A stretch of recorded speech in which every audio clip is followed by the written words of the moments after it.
You're tuned into the Spot Up Pod, the official podcast of the Spot Up Shot newsletter. I'm your host, Paul Garcia.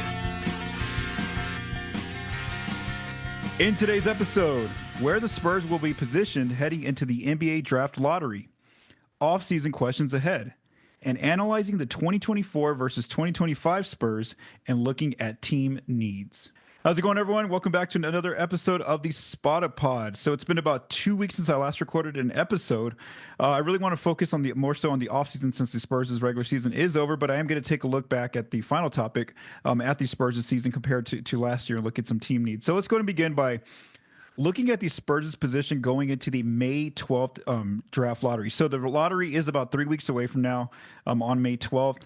We do know that the Spurs, where they finished their own record, that pick's going to go in with the 8th lottery pick odds, as I mentioned here before on the Spot Up Pod. And what that basically means is that the Spurs have like a 35% chance of getting number 8, a 32% chance at number 9, a 6.8% chance at number 10, a 7.2% chance at number 4, 6.7% chance at 3, 6.3% chance at 2, and then of course a 6% chance at 1, and then there's a 0.4% chance at 11. So again, that's probably not going to happen out of all those odds. But again, so the Spurs' pick, the 8th pick, has a chance to move up into the top 4, and it's happened before. History does tell us that it has happened. As I've also said here on the Spot Up Pod, way back since 2019, here's where the going in with the 8th pick or odds ends up going in the draft. Here's how it worked. In 2019, it was the 8th it turns into 2nd. Then the next year, 8th turns into 3rd. Then the next 3 years, 8th stays 8. 8. So again, it just stays right there at 8th. And then just the most recent lottery was actually where it got a little worse, where the 8th going in with the 8th pick odds ended up turning into 10th. So 67% chance that you're going to get the same placement, which is like 8th, or a little worse based on the last 6 years. But there is a 33% chance, again, based on the last 6 years, that you could get into the top 4, especially in the top 3, which is what has happened before in the case of Memphis going in with 8th and getting 2nd, and then also Charlotte going in 8th and getting 3rd, and those two players ended up becoming John Morant and LaMelo Ball for both of those teams. Now, the big question that I really haven't talked about too much here on the Spot Up Pod is, where is the Atlanta Hawks' pick in land in 2025 that the Spurs have? Spurs do have Atlanta's pick in 2025 in the draft here in June. And so the big question was, where's that pick in Atlanta? Unfortunately for the Spurs, that pick probably isn't going to get a good placement here in the lottery, and here's why. Atlanta actually had a pretty decent season where they were basically on the cusp of, basically not even being a lottery team. They had they won some of their playing games, they could have got into the playoffs, but they did lose in the play-in tournament, which means that on Monday, they went into a random drawing with the Sacramento Kings for who was going to get 13th or 14th place odds going into the lottery. And after that coin flip, that random drawing, the Hawks did lose that coin flip, and so the Kings got the favorable odds, the 13th favorable odds. So the Spurs' pick from the Hawks is going to go in with the 14th pick odds into the lottery, and that basically, based on history and also what the percentages say, is that it's going to be 14 most likely. So it has a 96.6% chance of getting number 14, just a 1% chance of getting number 4, and then a 0.9% chance of landing 3, a 0.8% chance of landing 2, and then a 0.7% chance of landing number 1. Now, what again does history tell us since 2019, when the NBA did change some of the lottery odds, is that in all 6 past lotteries, going in with 14 means that you're going to land with 14. You're not going to move up, or you're not going to get any further. So again, based on what's happened before in the past, in the last 6 years, it's most likely going to be that the Hawks' pick is going to be number 14. And then again, we'll see. The big question for the Spurs' pick is going to be, where does their number going in with number 8 move? Does it move up, or does it kind of slightly fall behind? So again, that's kind of where the Spurs are going to be going into May 12th on the lottery, which again, so 8th pick odds for their own pick, 14 pick odds for the Atlanta pick, and then the Spurs are going to have a second round pick that's going to be 38th. The NBA announced as well. So again, that 38th pick can be used to draft a player and sign that player to a 2-way contract, sign that player to a full roster spot, or use if the team doesn't really have any roster spots, then you can go to the draft and stash, and if it's an international player, you can keep that player overseas, as well. That's also another option. So again, those are the Spurs' options going into the draft lottery coming up in about 3 weeks on May 12th. All right, so coming up in this offseason, the Spurs do have some questions they're going to have to look at coming up here in this next offseason. And so what I did here was I broke down some questions based on roster questions and then coaching questions as well. So I want to first begin with roster questions, and what we want to talk about here is these are going to be more so vague, open-ended questions. Again, I'm going to be writing about some of these answers, or at least looking at some of these answers more in detail over on the spotupshot.com. So make sure you subscribe to the Substack newsletter. So here's like the first big question. It's going to be what 2 picks will the Spurs land in the lottery, which I just talked about. So again, we don't know yet. We won't know that answer until May 12th. Do they get lucky and do they get to move up into the top 3 or 4? Or does it kind of just stay the same where they get 8th and maybe 14th? So again, that's one big question to watch is, where do their picks land? And again, we won't get that answer until May 12th. Also, are they going to use both first round picks? Because we saw last year they ended up trading the I don't know if it was 7 or 8. I can't remember. It was a year ago. But anyway, it was the Rob Dillingham pick where they basically agreed to the trade with the Timberwolves, and the Spurs drafted Rob Dillingham, but then immediately traded him to Minnesota because that was kind of the trade that came into place, and the Spurs did get a future first from Minnesota. So again, that's another question too, is that the Spurs do have limited roster space going into next season. And so are they going to actually, I know this is a better draft than last year's class, but still, are they going to use both picks, or might they, look to maybe try to move up, do 2 for 1 and try to move up, or, draft 2 players with those picks, or again, maybe trade out of those picks as well. At least one of those picks is a question to look at. And then, we definitely know that early on the 2 areas of need, if they're going to go through the draft and try to draft out of these positions are shooting, wing shooting, whether it's like a 2, 3, or 4, whether starting or off the bench, and then also size. They really need more size there in the front court to help Victor Wembanyama, whether that player is starting alongside him or that player is coming off the bench, to just be a deterrence there whenever Wemby's taking a break. Because as I'm going to talk about a little later in this episode, the Spurs really had trouble on the glass this year on defense, and then also just deterring players from attacking the rim whenever Victor was out in the game. So again, those are 2 questions. That's the first question to look at is what do they do in the lottery or in the draft? But again, that's more so based on what picks they get here on May 12th in the lottery. The next big idea offseason question I have is, do the Spurs keep the roster mostly intact and basically just upgrade via what the exceptions that they're going to have, which are the non-tax MLE, non-tax mid-level exception, and the biannual exceptions. So let me explain this approach. This is more so like a very safe approach where they're going to basically have most of the roster back from next season going into the team and make their upgrades to Spurs via free agency or via trading for players. So let's talk about this. So coming into next season, if the Spurs use both first-round picks that they're going to have basically 12 players under contract, and that means that they are going to have 12 players under contract without even bringing back any of their free agents. And they do have some players that are going into free agency that were on the regular standard NBA contracts, which were Chris Paul, Jordan McLaughlin, Charles Bassey, Sandro Mamukelashvili, and Bismack Biyombo. Again, all 5 of those players were on standard contracts last season or this past season. And now they're going to be unrestricted free agents, all those players. And so, again, the Spurs have to decide, are they going to bring any of those players back? Because, like I said, if they have 12 players under contract already, that means they can only bring back a maximum of 3 of these free agents. And again, that's one of the questions is, do they go into the next season at least approaching it with having most of the same roster back, except for like CP3, McLaughlin, Bassey, Mamu, and Biyombo? Now, how can they upgrade the roster if they do use that approach of, again, coming back with 12 players? Well, they're going to have what's called the non-tax mid-level exception, which is worth $14.1 million. And you can use that exception to either sign a free agent or trade for a player, acquire a player into that exception. And we saw the Spurs do this last year when they made a move in like September. It was with the Kings for a player. I forgot his name. I think it was something McDaniel. So they traded for a player. They basically waived him. But again, they used that exception to acquire the player and to get a draft asset in that place. Again, they can do that. They can sign a free agent with that exception of $14.1 million, or they can trade for a player. Also, they're going to have access to what's called the biannual exception, and that is worth $5.1 million. And again, that exception has the same rules where you can use it to sign a free agent, or you can use it to trade for a player. So again, those are the 2 ways that they can add to the team if they bring back most of this roster.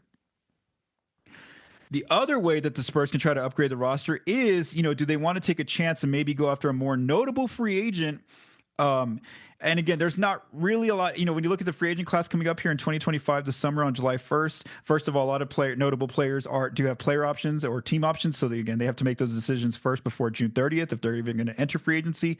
And I would say too, a lot of players, as we've seen in the past, they don't even like to get to free agency. A lot of times they work out extensions with their teams, and they get, placed on, they sign long-term deals, and then they try to, if they want to move from that team, they obviously find a way to get traded at some point during before that contract runs out. So again, it's not really a notable free agent class, I would say, but the Spurs could look at signing players through that method. And the two ways they would do that is to either open cap space, which would mean sending out notable players on contracts with larger contracts, somebody like a Harrison Barnes, a Devin Vassell, a Jeremy Sochan, a Keldon Johnson, one of those players, to a team where the Spurs don't take back any salary. And in that case, they could open some cap space, or they could work out a sign and trade where, they work with that player's team, whoever's going to be the free agent, and see if they can use his bird rights to re-sign him from that team and trade him to the Spurs. So again, if they're looking at that more so free agent route of looking at signing a free agent, those are the two ways that they would look at signing a player. Or they could do the other way, which is to trade for a notable player. So the reason why I say a trade is because we have seen the Spurs' name in some rumors lately. Shams Charania recently reported that the Spurs were among the teams with mutual interest in Kevin Durant around the trade deadline back in February. So again, Shams did report that the Spurs and Durant had mutual interest at that time, along with multiple other teams. I think there was like 6 teams that were named. And so basically what Shams has been reporting lately is that, obviously now that the Suns got eliminated as well, they didn't make the playoffs either. Durant and the Suns will look at, all their options this offseason, according to Shams, and they're going to actually be working together. Whereas in February, it looked like the Suns were just kind of talking to teams and trying to move Durant. Now Durant and his agent will probably have some input, and they'll kind of work out if his tenure is going to be over in Phoenix, they're going to work out a deal where they can look at other places that maybe Durant wants to go. And like I said, the Spurs were a mutual interested suitor, according to Shams's reporting. Also, we will say that Shams did report that as far as where Durant could end up, it might depend too on which of these playoff teams currently playing right now. Who loses early, maybe doesn't meet their expectations, knows that now, hey, we're just a veteran scorer away from getting to that next level. And so that's again where some of these teams are going to start coming out as well. Is they got to kind of see where they end up in the playoffs, and that could kind of open up a picture of where maybe Durant might possibly go. Just again, I'm not saying that the Spurs are going to go after Durant. Again, I'm just going based off this mutual reporting interest. But I want to talk about his contract and why it is significant about whether the Spurs do look at a deal for Durant. Who's going to have to be involved in getting moved if it's a 2-team deal. So if the Spurs and the Suns were to figure out a Durant trade before June 30th, before the next free agency rolls in on July 1st, then Durant's current salary for right now is $51.1 million. So again, if you're creating a deal, just a Phoenix San Antonio deal, you're having to create contracts that add up to getting close to that $51.1 million for the Spurs. Now, if a deal gets done after July 1st, then Durant's salary goes up for next season to $54.7 million. So again, if it's just the Spurs and Phoenix talking and they're trying to create a deal, there's going to have to be some notable players on the Spurs' side being put into a deal to get up to that $54.7 million after July 2021. Or after July 2026, not 2021. So once just some of the big questions for Phoenix's side is, what are they looking for in a Durant trade? Obviously, they want to keep a competitive group around Devin Booker right now. That's their cornerstone franchise player that they want to build around. They could look at maybe not going the stars approach and maybe getting some good young players that are going to be productive right now and impact winning now, plus maybe some picks. But also to note is that Durant is going to be an unrestricted free agent in 2026. So he's basically, you're only getting him for a year under contract. So that's a leverage point for other teams that are trading for Durant, is that they don't have to give as many assets away because they know that Durant could just become a free agent in 2026. So again, those are some of those back and forth conversations that are going to happen whenever teams start looking at Durant trades. And just talking about the Spurs specifically, let's just say they worked out a deal with the Suns. If they want to get a deal done after July 1st, it's going to have to, again, just because of the salaries, it's going to have to include, somebody like Vassell and Harrison Barnes or Keldon Johnson, or something like Harrison Barnes, Keldon Johnson, and Jeremy Sochan. Again, that's just if Phoenix and San Antonio are having conversations, they don't bring a third or fourth team in.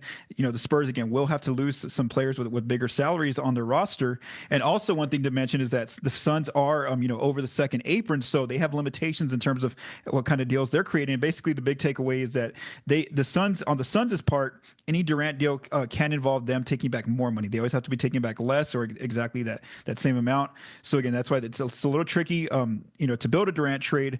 But again, if the Spurs were to participate with Phoenix, again, they're gonna be losing some notable rotation players and young players that are on contracts, such as Vassell, Keldon Johnson, and also Jeremy Sochan, who's still on his rookie scale contract. And so, I guess again, I'm not reporting that the Spurs have any interest in going after Durant right now, but I'm just saying that if they look at that option of looking at a star player like Durant, have they basically? That's another offseason question: is have they basically seeing enough from Vassell and Keldon or Sochan, if they're willing to move one of those players or two of those players to get a player like Durant? Do they think that maybe those players are starting to hit like their baseline or like their peaks already, or they kind of see a projection of where those players are going to end up landing in their career? Maybe they think that Durant, alongside Wemby and Fox, is just too much to not take a chance there. So again, that's just more so a conversation to look at as free agency gets closer and the offseason, also the draft. Like I said, they can't create a deal before July 1st, before June 30th. There's that possibility.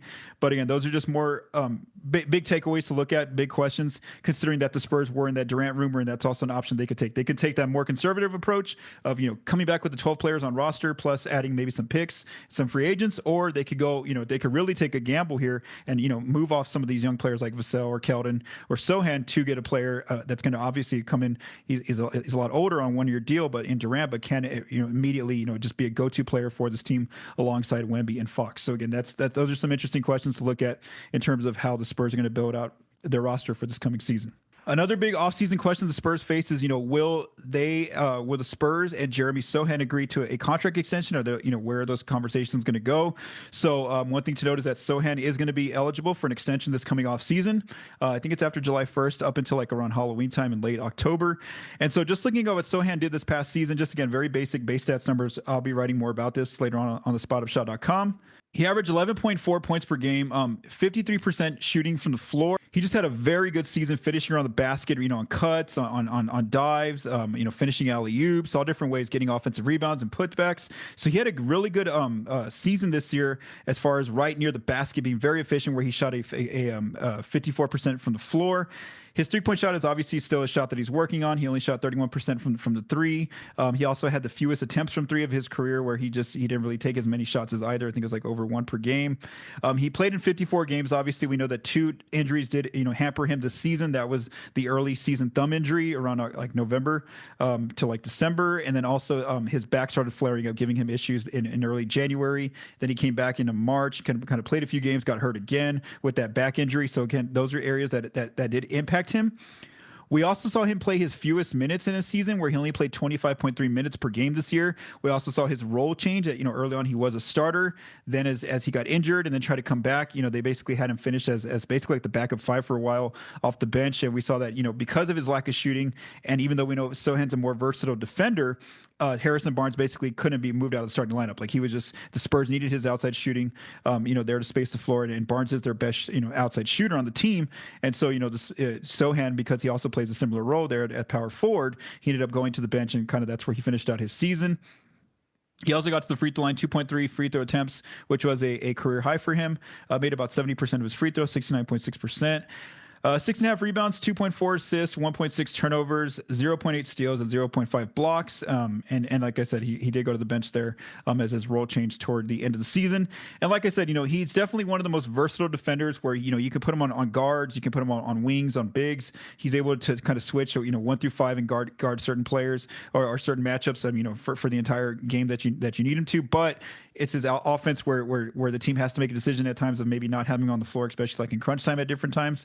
Because teams will back off him and really shrink the floor for players like Castle, for players like Fox and Wemby, and so I guess like that's like the big issue is like what is, when they start having these conversations, the Spurs and Sochan, is what is the right range for an extension, considering that when Devin Vassell and Keldon Johnson got their extensions, you were seeing some scoring I would say like not upgrades, but some scoring growth from them. You know, their points per game were going up. You know, they're just they're different level of shot creation and things like that. Whereas Sohan, it's a little bit different because if you're signing him, you're more so doing it for the defensive. You're signing him more so for his defensive approach. You know, and he can be a little versatile on offense, but again, he doesn't have exactly that scoring impact that maybe like somebody like Vassell and Keldon did when they got their extensions. And so again, that's where it's a little bit different. Is, you know, you're paying if you're working on an extension with Sochan, if you're the Spurs, you're more so looking at his defensive upside that he's bringing to your club, you know, for the next, you know, 3 to 4 years, whatever the extension ends up being, if there is an extension. And so I guess that's the starting point. Is like, again, this early conversation is like maybe like starting off at the non-tax mid-level exception, which is 14.1 million. Do you kind of start there and see, you know, you know, who wants to go higher there? Maybe get closer to Keldon Johnson money, which is like at 17, 18 million range, or is it just not enough because of the fact that, you know, Sochan doesn't have that much, or doesn't bring that much to the offensive end right now, and in his career through 3 years in the NBA. Also, if the Spurs don't get an extension done with Sochan, they could say, okay, well then, you know, he's still a restricted free agent next year in summer of 2026. So they could say, okay, just go into restricted free agency, and, you know, maybe they still want him on the team. So they could see, hey, go out there and get a deal, and we'll see if we match it. And again, that's basically where the market kind of sets his next contract in terms of, you know, our team's going to offer him, you know, more than the mid-level exception next year in 2026, especially that this year kind of looked a little bit more like a down year because, you know, his role got a little bit less, and he also dealt with injuries at times.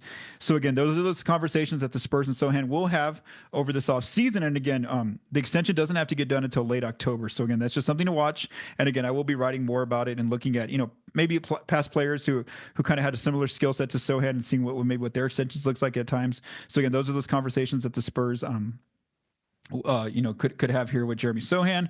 And then, you know, just looking at one of Crafted NBA's models, you know, I just plugged in the numbers. They have a thing where you kind of project a player's career. And again, he's only been in the league for 3 years, Sochan. And so they do project him long-term to be a long-term starter is what Crafted NBA's projection model does have for Jeremy Sochan.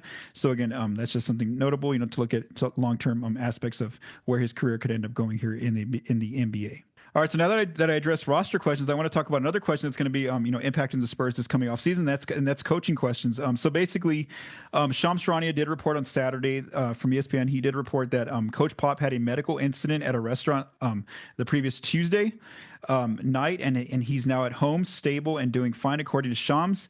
I do want to note that the team did not issue any kind of press release about this latest incident with Coach Pop. And so basically, from the team's perspective, everything that we've seen, you know, come out lately is that the Spurs are still basically giving Pop time to decide, you know, does he want to work Pop and his doctor's time to kind of continue to figure out, is he going to continue coaching like he said he wanted to continue to try to do in his last press release, when he was basically saying that he's doing everything he can to try to get back out, you know, back to the bench, or, you know, will they wait and see if maybe he decides to eventually retire? So again, that's kind of where the Spurs are still giving Pop his space, obviously, to make that decision this off season.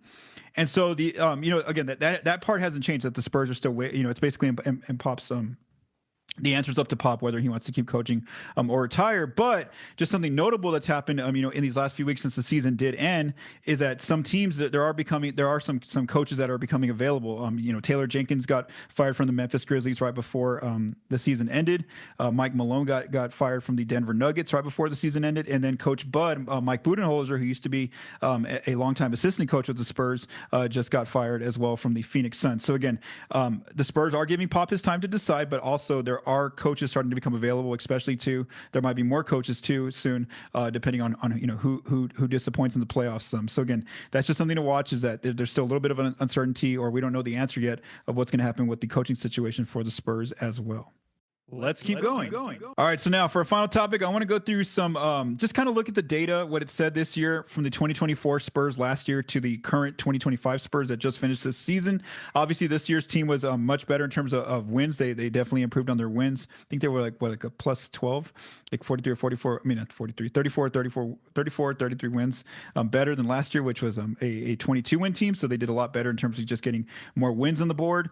However, when we look at the data, it's really tough because you you have to apply some context to the Spurs' season this year and why the numbers may not match what maybe you saw, through different months of the season. So for one, like I mentioned earlier, the Spurs were missing Coach Pop, their head coach, where he had that mild stroke back in early November, on November 2nd, and basically he missed the entire season. And they had assistant coach Mitch Johnson take over as the acting head coach. So that's one part, is that Coach Pop wasn't there on the sideline for most of the season. Also, we want to note that there was definitely some roster changes this year. In February, the Spurs did, acquire De'Aaron Fox, which meant that a lot of this data that was built with Zach Collins and Trey Jones also, has to be taken into account, even though they're not on the team anymore. And then Fox only played in 17 games, during February and March, so he didn't play as long. Plus, Fox only got to play in 5 games with Victor Wembanyama. So that's another player we have talked about, of course, is Wemby. We know that Wemby, dealt with the blood clot issue, unfortunately, during the All-Star break. And so basically he missed the entire second half of the season. So that's, again, when you're looking at these numbers, you have to kind of keep that in mind, is that, some of this is because, they were missing Wemby for half the season. And then also, there were players built into this data that are no longer on the team, where maybe they added some numbers here, but they're positive or negative, and they're no longer on the team. But I still want to kind of go through it. So let's first begin with the offensive end. What do we see? I'm just going to talk about some takeaways here. Some numbers kind of stayed the same in terms of the ranking, but some really stood out, and that's kind of where I want to talk about whether good or bad stood out. And also, this could inform where the team needs to look at upgrading the roster for next season. So, scoring wise, the Spurs did, they did improve in their scoring. So they scored 113.5 points per 100, which is basically ranked 19th, which was, a little worse than league average, but it wasn't bottom 5 like last year. Last year, they were 26th on offense. Even scoring points per game moved from the bottom 10 last year to now, right below league average. So again, scoring, the Spurs did see a increase in terms of scoring. Their shooting got better in terms of effective field goal percentage, which looks at both the 2 and the 3, kind of combines it into one stat. They moved up to 18th there. They were 23rd the year before. So again, a slight improvement there in the rankings. So shot the ball a little bit better. Definitely their free throw rate improved compared to last year, where last year, actually they were still bottom. They were bottom 5 last year, 28th. Now they're 22nd. So again, still bottom 10, not that great, I guess, as I made it sound initially. But of course, the players we can really point to here in terms of getting that free throw rate to improve were Stephon Castle, the rookie. We saw that's one of his skills on offense, is definitely drawing fouls as a rookie. Even veteran players, can't stop him at times on his drives. For the time that Wemby was there, he was getting to the foul line. And then, of course, it was a small sample size of 17 games, but De'Aaron Fox also showed his ability to get to the foul line as well. So again, that's one thing that should be good for the Spurs going into next season, is that they have 3 players who can draw fouls at a high rate at times in Castle, Wemby, and De'Aaron Fox, whenever the 3 of those players are healthy out there on the floor. We did see the Spurs' turnover percentage improve. So obviously we know that they had veteran Chris Paul running the show for all 82 games of the season. Again, we don't know if Paul's coming back. He's going to be a free agent, but Stephon Castle, I know he had some high turnover games here and there, but he still handled the ball a lot. So you have to give some credit to him too. The fact that, he had the ball in his hands a lot, was initiating a lot of the offense. And so the fact that they moved up to 10th here in turnover percentage, they really improved in that department as well. Was it 10th? Yeah, it was 10th. From 24th to 10th. So again, not bad. Bottom 10 to now all of a sudden top 10 was a big improvement. And again, if Chris Paul doesn't come back to the Spurs, we know that De'Aaron Fox will be handling the ball as well. So that should stay pretty similar there in terms of ball security. Offensive rebound percentage stayed the same, getting second chances. And again, part of that is the Spurs' philosophy. A lot of times they don't really want the, their players on offense, going after extra boards, and more so they want to stop the transition defense. So that's why they want their players to get back on defense. And then also they played small a lot of times. Obviously, we know that Victor was there for half the season at the starting 5, but then their backup units were a lot of smaller front court players. And so, that could also be part of it, was that they just didn't get as many offensive rebounds because part philosophy and then also part playing smaller lineups. We did see their pace slow down. They were more half-court oriented, I would say, based on what we saw this year, especially with a player like Chris Paul and Stephon Castle kind of running the show here. They went from 3rd in pace last year to now 13th. However, I do want to say that just in the small sample size we saw Fox on the Spurs in those 17 games, he definitely tries to run, as soon as the board, whether he collects the defensive board or somebody passes to him, he's immediately going. So I think that number is going to definitely tick up next year, that pace with Fox now running the show full time. So again, I think that's definitely a stat that just having Fox on the team is going to definitely improve. And then we did see the Spurs' 3-point volume increased. In terms of attempts, they improved into the top 10. So they were already making that gradual progression of getting better there. Last season they were 11th, and then all of a sudden now this season they're 7th in terms of just making sure that they're shooting the right profile. Where they're really focusing on a lot of threes, and they may not have all the shooters ready to do that, but at least they're taking the attempts that are out there for them, because we do know that they have a better record when they win or tie the 3-point line this season compared to when they lose the 3-point line. Just looking at some of their shots in specific areas, the floaters attempts did decrease, which is a good sign. Again, the floater range shot is it's called the non-restricted area shot. It's a very low accurate shot, so you really don't want that as part of your offense. So that's a good sign that the attempts decrease, but the accuracy also decreased, which is not a good sign. Points in the paint did decrease as well. Part of that, again, is you're missing Wemby for half a season, but then also part of it's just the fact that, hey, you're going to take more 3-point shots. Well, then you're going to have to lose shots from somewhere. And so that's where I think we saw the decline, was that they took less 3-point paint attempts. Their mid-range shots did increase, and of course that goes to adding notable players like Chris Paul, who's a mid-range jump shooter. You still have Devin Vassell on the roster, who shoots a lot of mid-rangers, and then of course for 17 games they added De'Aaron Fox, who takes a lot of mid-rangers as well.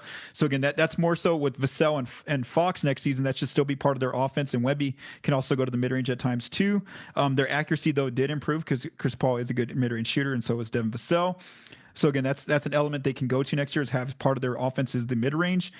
Their 3-point makes did improve as well. And then their 3-point accuracy did improve, but it's still 20th. So what were they last year? So last season they were 28th. So again, that's a big improvement, going from 28th, bottom 5, to now 20th, which is still a concerning sign, because we know that if you're 20th, teams are going to probably leave a lot of players open out on the offense to pack the paint for Wemby and Fox.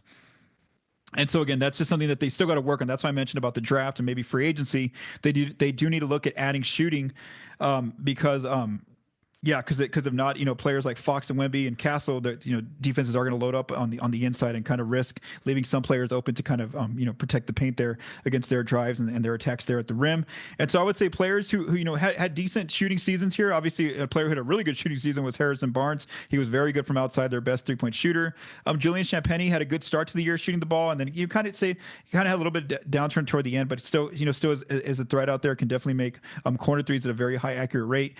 Chris Paul was a low volume 3-point shooter, but he was very accurate from the 3-point line whenever he did take his attempts. However, he's a free agent, so again, we don't know if he's coming back on the team. I would say Devin Vassell's 3-point accuracy was more inconsistent, where when Wemby was part of the team early in the first half of the season, we saw Vassell really struggled from 3, but then all of a sudden in the second half of the season he really got it going. And so you're hoping that he can kind of have it going now with Wemby and Fox both on the team next season to start. And then Wemby, we saw him, he kind of for the time that he was healthy out there on the floor, he kind of went through different swings with his 3-point shot, where early on he was really taking a high volume of threes, but also making them pretty well. And then toward the end, before he ended up going out for the season, his rate kind of gradually decreased a little bit, and then also his accuracy went down just a little bit. But again, Wemby, we know, is a reliable 3-point shooter from the Spurs, especially his wide open threes. Teams were not leaving him wide open toward the end, where he was shooting almost 40% on his wide open threes.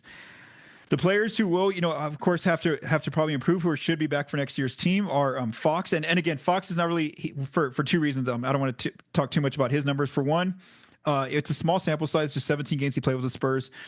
2, he had that broken pinky that he had surgically repaired recently.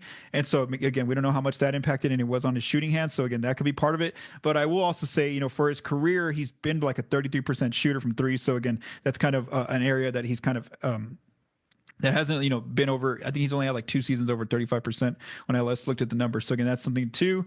Stephon Castle was his rookie year. He took, about 3 or 4 threes a game, shot like 28%, 29%. So that's obviously an area that we knew coming into the NBA he was going to have to work on. He'll have to continue working on that in the offseason.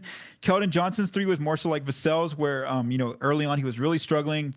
After the All-Star break, he got his 3-point shot going a little bit better. But then toward the end of the season, like in March and April, it kind of went down a little bit, his accuracy. And then, of course, Sochan doesn't really take as many threes, maybe like over 1 per game. And then, that's still a shot that he's developing. So, again, those are players who will get a lot of minutes. And so those are players you'll see if they can make that improvement from the outside. And then, of course, do the Spurs go out and maybe look for extra 3-point shooting via the draft or via free agent signings or trading for players as well. So those are some of the questions with their 3-point shooting.